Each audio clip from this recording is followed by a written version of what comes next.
जय शनिदेव। प्रिय दर्शकों, मैं राजेश जोशी आपका ज्योतिष जागृति केवल सत्य कार्यक्रम में आज फिर से स्वागत करता हूं। प्रिय दर्शकों, जैसा कि आप जानते हैं, हमने कल कुंभ लग्न की कुंडली तक बात की और मंगल की विस्तृत जानकारी मैंने अलग अलग भावों में आपको दी कि कहाँ मंगल देवता प्लेस्ड होने से मंगलिक योग कंसिडर किया जाता है, कहाँ मंगल देवता प्लेस्ड होने से मंगलिक योग कंसिडर नहीं किया जाता, और जिन लगन कुंडलियों में मंगल योग कारक होता है वहाँ स्थिति कुछ और होती है, जिन लगन कुंडलियों में मंगल अयोग कारक होता है उनकी स्थिति कुछ और होती है, और जहाँ मंगल ही 7वें घर का मालिक होता है वहाँ स्थितियाँ कुछ और होती हैं। इसके बारे में आपने विस्तृत जानकारी अब ले ली है। आज आखिरी मीन लगन की कुंडली की बात करता हूँ। मीन लगन की कुंडली में मंगल देवता दूसरे घर के मालिक हैं। ये मीन लगन की कुंडली इसलिए बनी क्योंकि पहले ही भाव में 12 नंबर लिखा है और 12 नंबर राशि मंगल देवता को अलग डिपार्टमेंट देती है, क्योंकि 12 नंबर राशि के स्वामी बृहस्पति देवता होते हैं और बृहस्पति और मंगल में अति मित्रता है। तो बृहस्पति देवता ने मंगल देवता को धन कुटुंब वाणी का डिपार्टमेंट दिया, मंगल देवता को पिता का, धर्म को मानने का, विदेश यात्रा का, हायर टू हायर रिसर्च का डिपार्टमेंट दिया। तो मंगल देवता इस लगन कुंडली में यानी मीन लगन की कुंडली में अति योग कारक ग्रह माने जाते हैं।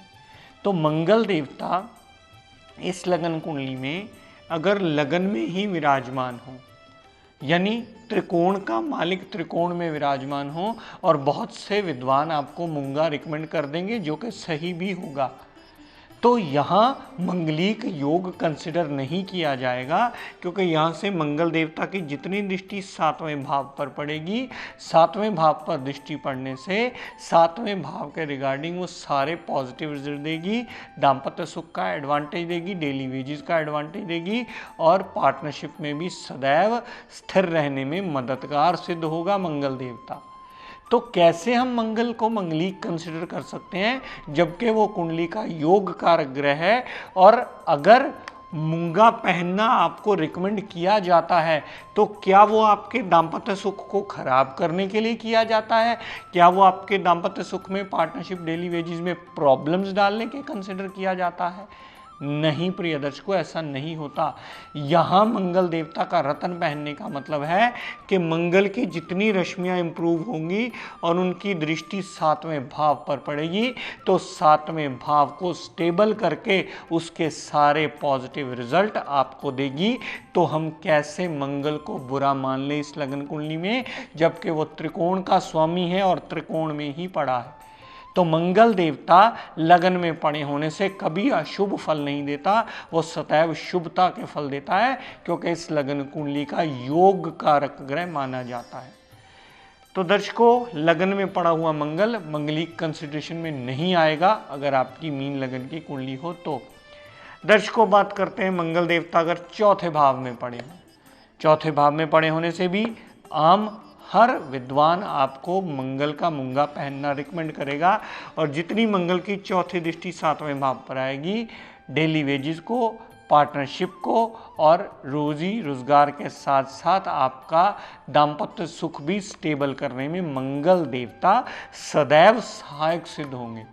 उसका सबसे मुख्य कारण यही होगा प्रिय दर्शकों, जो मैंने लगन में भी आपको डेफिनेशन देते वक्त बताया कि मंगल इस लगन कुंडली का योग कारक ग्रह है, और योग कारक जहाँ बैठता है, जहाँ देखता है, जहाँ जाता है, उस घर की वृद्धि करता है या उसके रिगार्डिंग हमें पॉजिटिव रिजल्ट देता है। जिस भाव में बैठता है वहाँ के रिजल्ट की वृद्धि तो करता ही है, जहाँ पर दृष्टि डालता है उस घर की भी वो वृद्धि करता है, उसे स्टेबल करने में हेल्पफुल होता है, क्योंकि यही योग कारक ग्रह का मूल नियम है।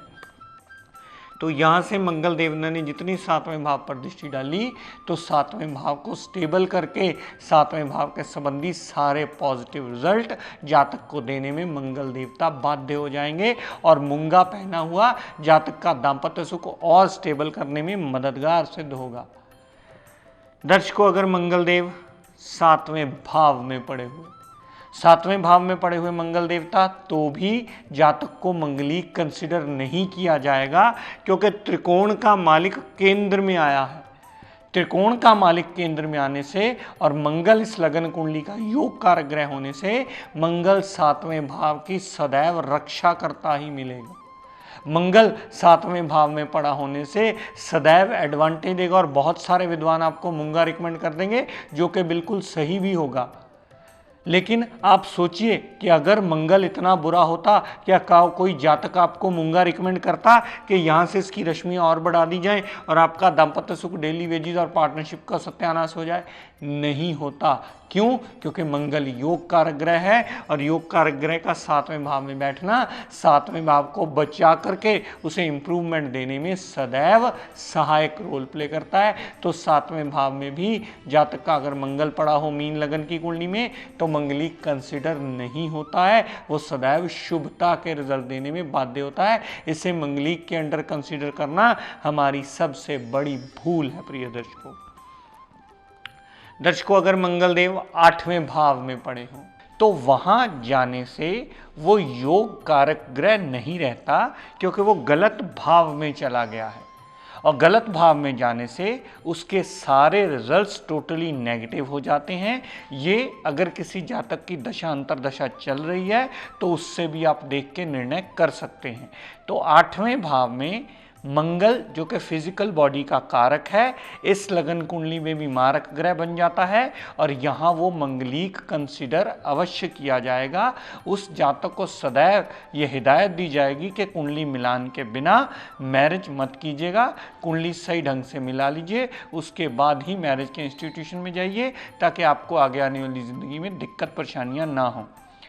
दर्शकों, अगर मंगल देवता 12वें भाव में पड़े हों मीन लगन की ही कुंडली में, मंगल देवता 12वें भाव में पड़े होने से अशुभ हो जाते हैं और अपनी दशा अंतरदशा में सदैव अशुभता के फल देते हैं।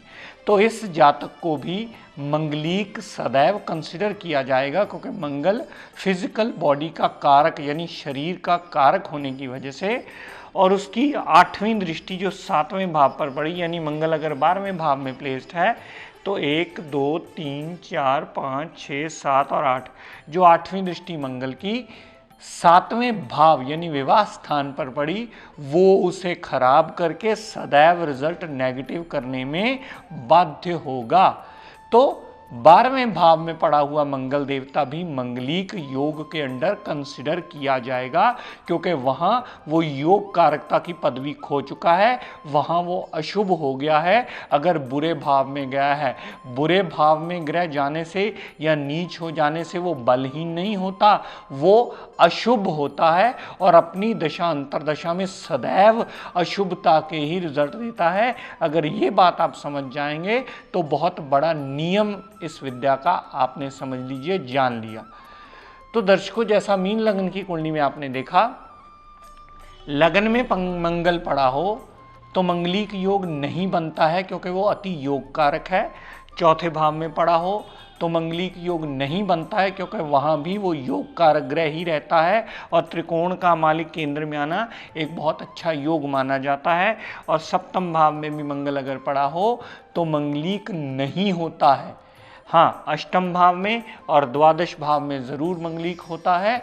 यहाँ पर भी अगर मंगल 0 डिग्री हो यानी 8वें भाव में और 12वें भाव में अगर मंगल 0 डिग्री का पड़ा हो, मंगल अस्त अवस्था में पड़ा हो, मंगल 29 डिग्री पड़ा हो, तो यहाँ भी मंगल अपने रिजल्ट देने में सक्षम ही नहीं होता और वहाँ पर भी जातक को मंगलिक कंसिडर नहीं किया जाता।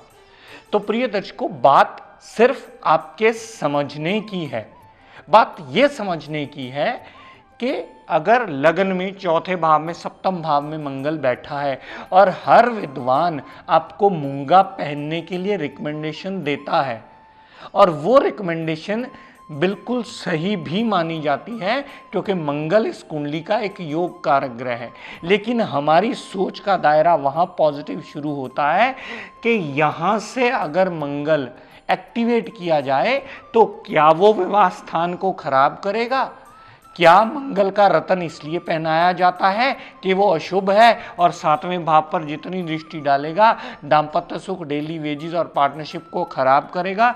नहीं प्रिय दर्शकों, क्योंकि वो एक कुंडली का योग कारक ग्रह है और योग कारक सदैव घर को बचाता है, कभी भी उसका नुकसान नहीं करता। अब बहुत से जातकों का देखेंगे कि मंगल सप्तम भाव में पड़ा होता है। सप्तम भाव में मंगल पड़ा होने की वजह से बहुत से विद्वान उसे मूंगा रिकमेंड करेंगे और बिल्कुल सही रिकमेंडेशन भी होगी वो। लेकिन आप सोचिए प्रिय दर्शकों, एक तरफ तो हम मूंगा पहना करके मंगल की किरणों में बढ़ोतरी करते हैं, दूसरी तरफ हम उसी जातक को मंगलीक कह देते हैं और वे सोच के ये डिफाइन कर देते हैं कि मंगल सप्तम भाव में बैठा है, मंगल तो यहाँ खराब रिजल्ट देने वाला है। अगर मंगल यहाँ खराब रिजल्ट देने वाला है तो आपने उसे मूंगा क्यों रिकमेंड किया, या किसी भी विद्वान ने उसे मूंगा क्यों रिकमेंड किया? ताकि उसका विवाह स्थान खराब हो जाए? नहीं, मंगल सदैव अगर इस लगन कुंडली में विवाह स्थान में पड़ा होगा, चौथे भाव में पड़ा होगा या लगन में पड़ा होगा, तो विवाह स्थान को बचाने की स्थिति में आएगा, मारने की स्थिति में नहीं आएगा, क्योंकि वो एक कुंडली का योग कारक ग्रह है।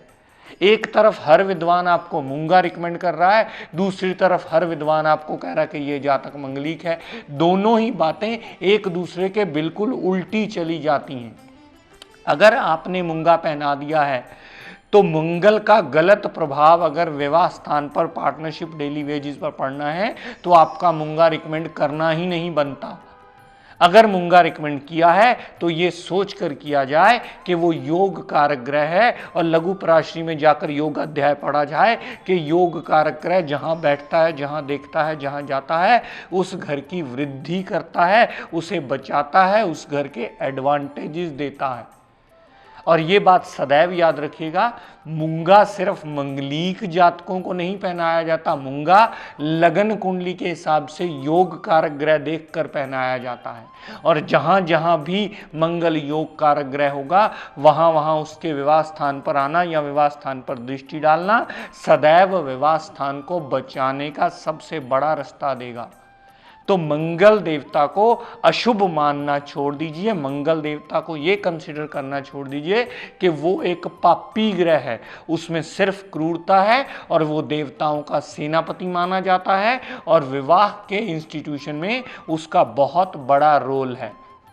प्रिय दर्शकों, आपने अच्छी तरह जाना, मेरी कोशिश ये रही कि 12 की 12 लगन कुंडलियों में मैं इसकी विस्तृत जानकारी आपको दे पाऊं, ताकि आप खुद घर बैठे ये समझ पाएं कि किस लगन कुंडली में कहाँ प्लेस्ड होने से मंगलीक योग बनता है और कहाँ ये नहीं बनता। और 80 to 90% कुंडलियों में मंगलीक योग बनता ही नहीं है, ये मैं दावे के साथ कह सकता हूँ। चाहे आप शास्त्र पढ़िए, चाहे आप रिसर्च में जाइए, चाहे आप नेट पे ढूंढिए, आपको उसके कैंसलेशन के अनगिनत पॉइंट मिलेंगे। हमारी गलती यहाँ होती है कि हम कंसिडरेशन के पॉइंट पढ़ते हैं, कैंसलेशन के पॉइंट पढ़ना भूल जाते हैं, तो वहां गड़बड़ शुरू होती है। अगर कंसिडरेशन के पॉइंट्स लिखे गए हैं तो बहुत से ग्रंथों में उसके कैंसलेशन के पॉइंट्स भी लिखे गए हैं जो यूनिवर्सिटी की तरफ से ऑथेंटिक हैं, और ये किसी मूल ग्रंथ में इसका जिक्र ही नहीं है, न लघु पराशरी में, न बृहत पराशर होरा शास्त्र में इस नाम मंगलीक नामक योग ही नहीं लिखा गया। तो जब ये बना, उसके लिए हमें ये समझना होगा कि वो कुंडली का कितना योग कारक है, कितना मारक है। इसी लगन कुंडली में जैसे आपने देखा कि अगर सप्तम भाव में पड़ा होगा तो वो सदैव सप्तम भाव के रिगार्डिंग पॉजिटिव रिजल्ट देगा, कभी अशुभता के रिजल्ट देने वाला है ही नहीं। तो प्रिय दर्शकों, आज अपनी वाणी को यहीं विराम देता हुआ, हम सब के लिए मंगल कामना करता हुआ, शनिदेव से ये प्रार्थना करता हूँ कि हे शनिदेव, हम सब पर अपनी कृपा दृष्टि, दया दृष्टि सदैव बनाए रखें। जय शनिदेव।